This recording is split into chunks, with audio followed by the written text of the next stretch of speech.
prvi singl.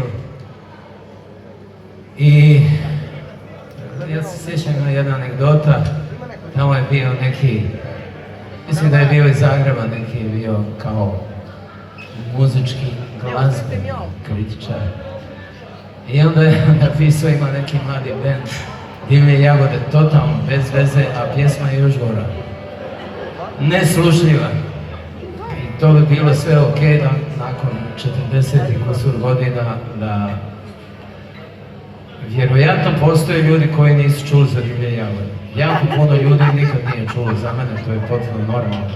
Ali nema ko nije čuo za Jedinu. A mi ćemo sad svirati tu Jedinu.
Pogledaj u moje oči,